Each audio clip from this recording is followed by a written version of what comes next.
Kita lanjut bahas spoiler The Great Ruler episode 167. Oke lah, gak usah banyak Mang Ming Mang. Kita langsung masuk aja ke pembahasan.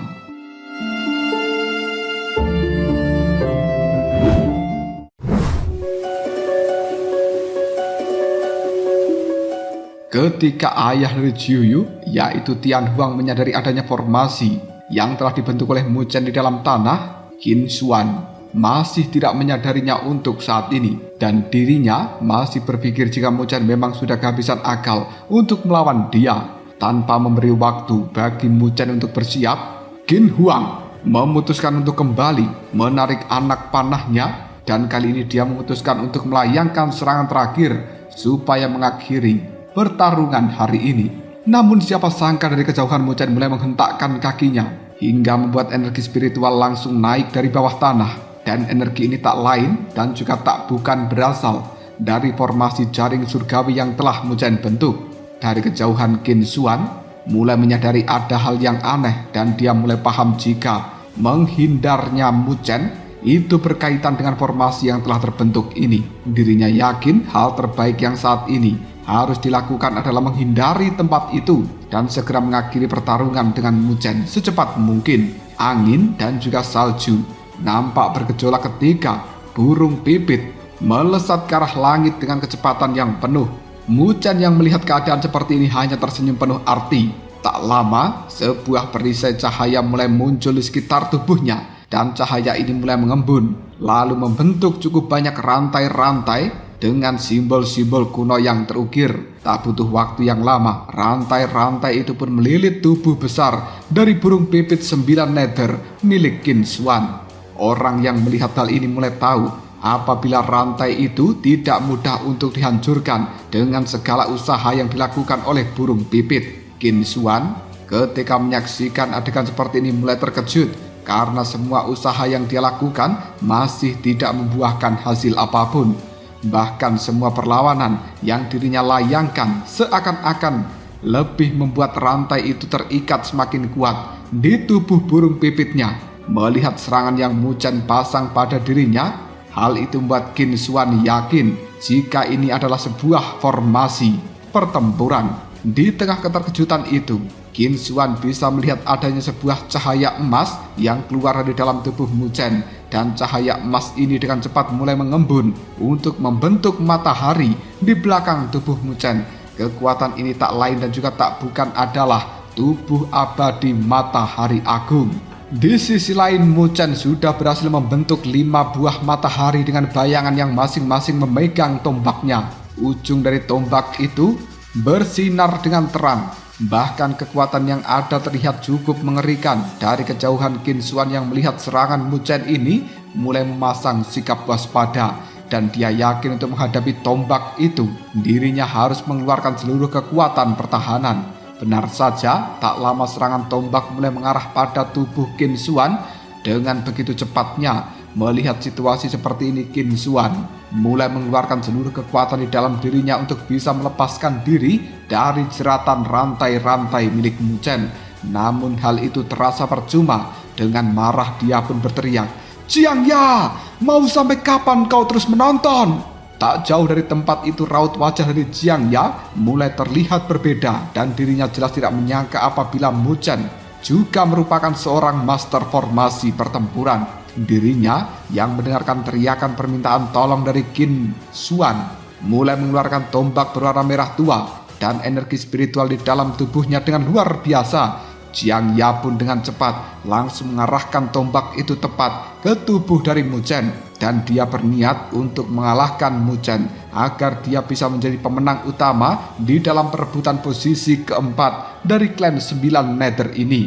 Melihat keadaan seperti itu, Mandala dan juga Jiuyu mulai mengutuk tindakan Jiang Ya yang berani memanfaatkan kesempatan di dalam sebuah kesempitan dari kondisi Mu Chen. Di sisi lain, Mu Chen mulai menyadari adanya sebuah serangan yang mengarah padanya.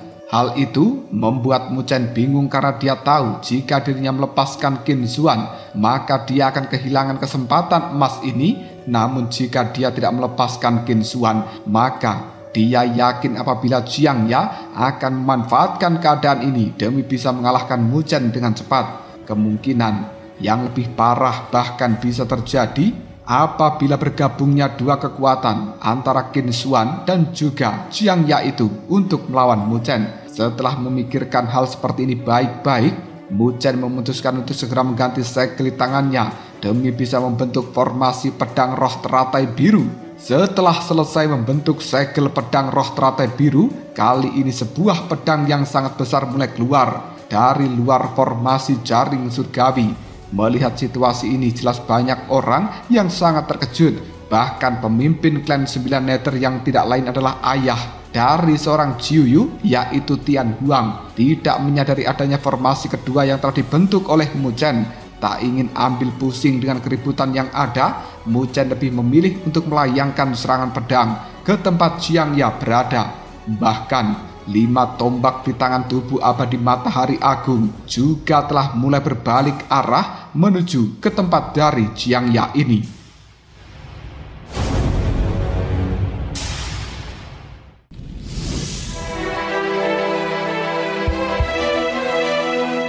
Jiang Ya yang melihat apabila seluruh rute pelariannya telah ditutup, mulai terlihat pucat pasi, dan dirinya paham jika ini semua merupakan salah satu rencana dari Mu Chen. Karena sudah tidak ada jalan lain, maka dirinya mulai memanggil bentuk pertahanan terkuat yang dimiliki. Namun semua hal itu terasa sia-sia karena serangan pedang dan juga tombak milik Mu Chen mampu membuat tubuhnya terpental ke belakang hingga membuat luka yang begitu parah. Kejadian ini berhasil membuatnya tak lagi bisa bertarung dengan Mu Chen. Dan dirinya jelas tidak menyangka apabila hal yang telah dia rencanakan dengan sempurna akan begitu mudah dipatahkan oleh pihak lawan. Orang dari klan 9 Nether mulai melayangkan tatapan mata kagum terhadap Mu Chen. Bahkan para tetua juga tidak menyangka apabila Mu Chen akan begitu cepat ketika mengalahkan Jiang Ya. Pria berjubah hijau yang sebelumnya terus menentang Mu Chen pada saat ini sudah tidak lagi berani bersuara. Tak jauh dari sana, Jiuyu mulai menghela nafas lega dan dirinya juga tidak menyangka apabila kekuatan Mu Chen akan meningkat ke tahap 6 dalam kurun waktu 2 bulan saja. Bahkan pemuda itu juga mampu menguasai 2 teknik formasi pertempuran yang baru. Jiuyu pun segera melihat ke samping di mana ayahnya berada. Dari tatapannya, Jiuyu yakin apabila sang ayah juga terkesima dengan rencana yang Mu Chen miliki. Setelah mengalahkan Jiang Ya, Mu Chen kembali mengarahkan pandangannya ke tempat dari Qin Xuan berada, dan dirinya bisa melihat apabila pemuda itu sudah berhasil melepaskan diri dari ikatan rantai-rantai milik Mu Chen.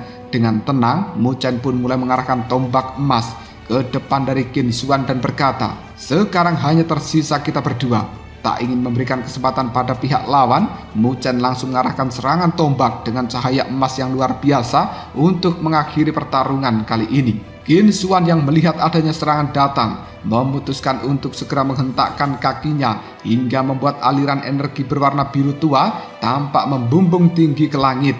Dan dia juga mulai memuntahkan cairan merah yang menyatu dengan aliran energi itu hingga membentuk sebuah perlindungan, yaitu cangkang kura-kura hitam. Tak lama, serangan tombak emas milik Mu Chen mulai mengenai cangkang kura-kura hitam. Hal ini membuat sebuah ledakan dar yang begitu dahsyat tak bisa dihindarkan. Tak lama kemudian cangkang kura-kura hitam ini mampu menghancurkan tombak dari Mu Chen hingga menjadi debu. Namun bersamaan dengan itu, keadaan dari cangkang kura-kura juga telah mengalami sebuah keretakan, lalu hancur berkeping-keping. Setelah pertahanannya hancur, Qin Xuan mulai kembali menarik anak panah birunya untuk menyerang Mu Chen. Namun anak panah itu terlihat berlumuran cairan merah dengan aura yang begitu mencekam.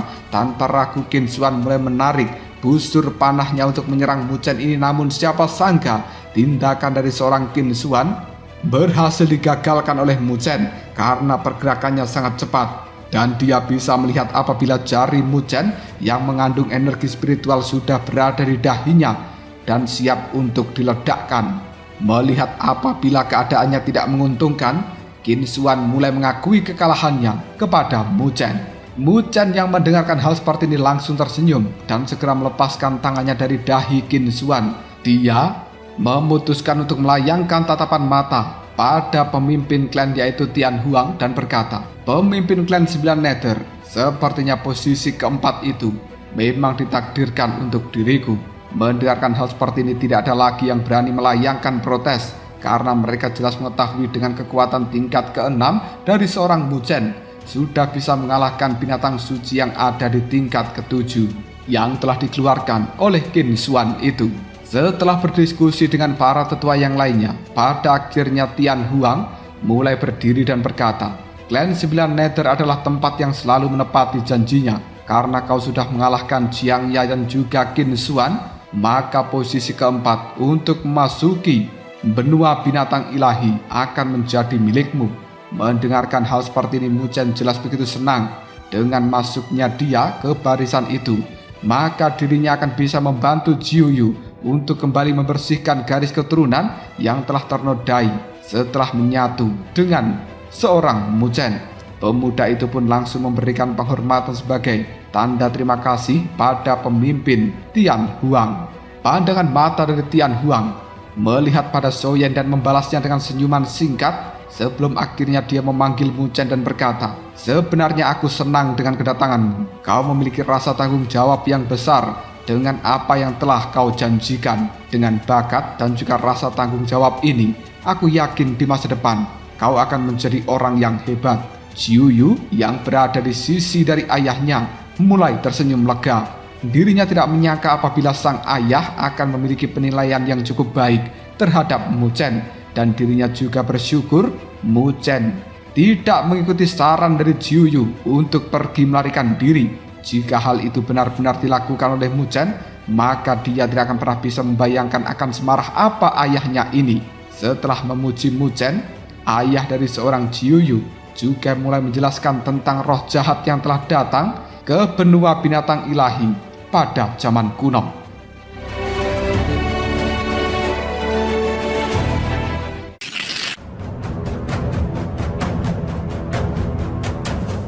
Mu Chen yang mendengarkan hal seperti ini jelas mengetahui apabila kekuatan roh jahat itu memang sangat merepotkan, yang tidak lain mereka adalah ras jahat asing. Namun dirinya tidak akan pernah merasa takut akan hal ini dan memutuskan untuk terus berjuang demi bisa membalas budinya pada Jiu Yu. Tian Huang juga mulai memanggil 2 orang untuk diperkenalkan pada Mu Chen. Sosok itu adalah orang yang akan menjadi partner Mu Chen serta Jiu Yu selama perburuan di dalam benua binatang ilahi ini. Sosok yang pertama adalah seorang pria tampan yang memiliki sikap acuh tak acuh dengan ekspresi dingin dan kekuatan yang setara dengan Raja Sura. Sedangkan sosok yang kedua adalah seorang gadis mungil berbaju ungu dengan aura yang terlihat sangat ceria. Dengan penuh semangat, gadis mungil berbaju ungu itu menyodorkan tangannya untuk menjabat tangan dari Mu Chen, dan dia memperkenalkan diri bahwa namanya adalah Moling. Sementara pria tampan yang acuh tak acuh ini adalah kakaknya yang bernama Mo Fong. Mu Chen pun segera menerima jabat tangan dari gadis cantik mungil tersebut, dan dia juga tersenyum ramah. Namun dirinya bisa merasakan jika kekuatan gadis kecil ini hanya berada di tingkat ke-6, jauh lebih lemah daripada Jiang Ya dan juga Qin Xuan. Di tengah keheranan itu, Mo Fong mulai berkata, "Kau sudah mendapatkan tempat keempat itu. Aku harap kita bisa saling membantu ketika berada di dalam benua binatang ilahi." Setelah selesai berkenalan, Mu Chen diminta untuk tinggal di dalam klan 9 Nether selama 10 hari setelah benua binatang ilahi benar-benar dibuka. Selama 10 hari itu, Mu Chen memutuskan untuk mengasingkan diri dan memulai untuk berkultivasi. Pada hari ke-10, Mu Chen mulai membuka matanya. Dia bisa melihat jika suara gemuruh mulai terdengar di atas pegunungan Nether. Tak lama, sosok Jiu Yu juga muncul di hadapannya dan kemudian mengajak Mu Chen untuk segera pergi karena benua binatang ilahi sudah akan dibuka. Tak ingin membuat para tetua yang lainnya menunggu lebih lama lagi, mereka pun memutuskan untuk segera pergi ke tempat aula utama berada. Sesampainya di sana, Mu Chen bisa melihat adanya mandala di samping Tian Huang. Bahkan saat ini Mo Fong dan juga Moling juga sudah datang. Melihat jika keempat pemuda itu sudah tiba, Tian Huang pun mulai berkata, benua binatang ilahi akan segera dibuka. Aku dan juga para tetua yang lainnya akan menerobos angkasa, sehingga kalian berempat bisa memanfaatkan kesempatan ini untuk segera masuk. Mendengarkan kata-kata seperti itu membuat Mu Chen dan juga 3 yang lainnya menganggukkan kepala tanda paham.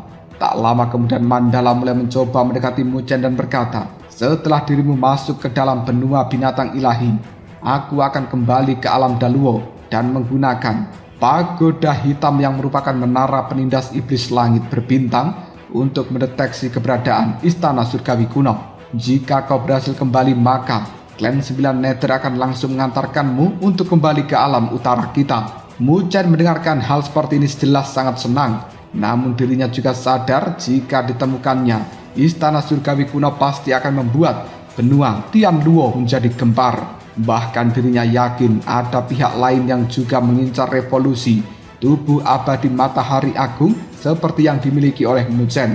Dengan kemungkinan ini Mu Chen berjanji akan segera melangkah ke tingkat ke-7 dan mengembangkan tubuh naga dan phoenix pada tingkat kedua selama dia berada di dalam benua binatang ilahi itu. Setelah seluruh diskusi ini, Mandala memutuskan untuk kembali ke tempat duduknya. Di tengah lamunan, Mu Chen mulai mendengar suara dari pemimpin Tian Huang yang meminta pasukannya untuk bersiap. Mu Chen kemudian memutuskan untuk mendongak ke atas. Dia bisa melihat adanya burung pipit merah besar dengan api yang berkobar mulai menyerang langit yang tampak bergejolak. Di saat yang bersamaan, para tetua yang lainnya juga mulai membantu untuk membuka ruang dimensi itu.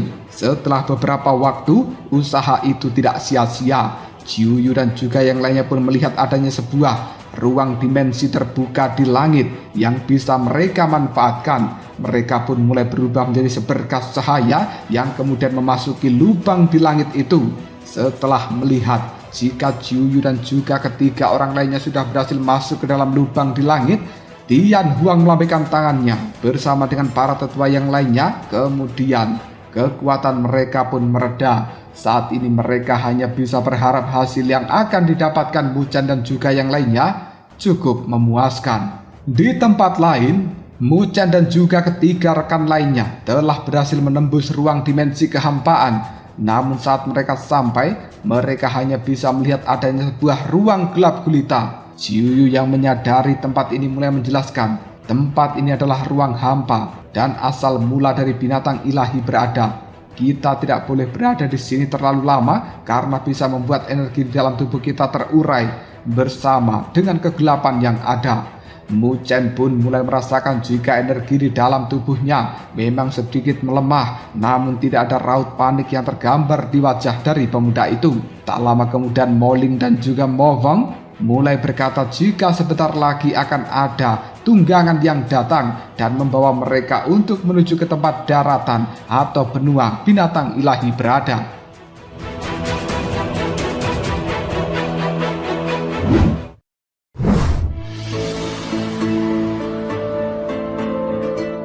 Tak lama kemudian, sebuah batu mulai muncul dari sisi kiri. Dengan semangat, Mo Ling berkata, "Itu tunggangan kita." Mu Chen yang melihat hal seperti ini merasa heran dan dirinya mulai berpikir bagaimana bisa batu melayang itu akan mengantarkan mereka sampai tempat tujuan.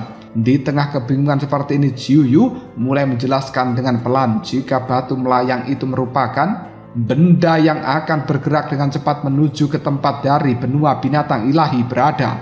Namun mereka harus berganti batu selama beberapa kali ketika menuju benua binatang ilahi ini. Mu Chen pun paham dengan cara kerja dari batu tersebut. Setelah ada di depannya, Mu Chen dan juga yang lainnya pun memutuskan untuk segera naik ke atas batu melayang. Selama di perjalanan, Jiu Yu dan juga Mo Ling bersama dengan Mo Wang mulai berpencar di sekitar batu untuk memulai kultivasi. Melihat hal seperti ini, Mu Chen memutuskan untuk tetap diam dan tidak mengganggu mereka bertiga. Tak lama kemudian sebuah suara mulai terdengar dari sisi Mo Ling. Di tangan dari gadis kecil itu terdapat seberkas cahaya berwarna merah. Mereka kemudian mulai mendekati titik Mu Chen berada dan berkata jika itu adalah lumpur roh darah. Di bawah tatapan mata bingung dari seorang Mu Chen, Ciuyu mulai menjelaskan jika lumpur roh darah berasal dari makhluk kuat zaman dahulu yang menghancurkan tubuh fisiknya, dan lumpur ini juga berisi esensi serta daging dari para makhluk yang kuat, bermanfaat untuk memurnikan pil roh darah yang bisa mengubah tubuh fisik seseorang. Mendengar semua penjelasan itu, Muchen pun mulai paham. Tak lama gadis kecil yang bernama Moling di sampingnya itu mulai membagi lumpur roh darah yang dirinya dapatkan menjadi sama rata dengan ketiga orang yang lainnya. Muchen pun menerima lumpur roh berwarna merah itu tanpa ragu-ragu. Muchen kemudian melihat jika Ciuyu dan juga yang lainnya mulai menggosokkan lumpur berwarna merah hingga membentuk sebuah pil sebelum akhirnya bisa dimakan. Dirinya pun memutuskan untuk melakukan hal yang sama, dan setelah memakan pil berwarna merah itu, Muchen mulai merasakan jika tubuhnya mulai memanas. Namun di saat yang bersamaan, dia juga merasa jika darah dan juga daging di dalam dirinya mulai menjadi lebih kuat daripada sebelumnya. Keterkejutan jelas terpancar di wajah dari Muchen. Tidak menyangka apabila pil yang kecil berwarna merah ini akan membuat tubuhnya merasakan hal yang sangat luar biasa. Bagaimana jika manfaat pil yang lebih besar lagi? Seolah mengetahui isi pikiran dari seorang Muchen, Ciuyu pun mengatakan jika sudah mendekati benua binatang ilahi, maka mereka akan bertemu dengan lumpur roh darah yang lebih besar. Mendengarkan hal seperti ini, Muchen jelas merasa begitu senang, dan dia pun memutuskan untuk duduk bersila, memasang sikap waspada jika lain kali ada batu terbang lainnya yang lewat.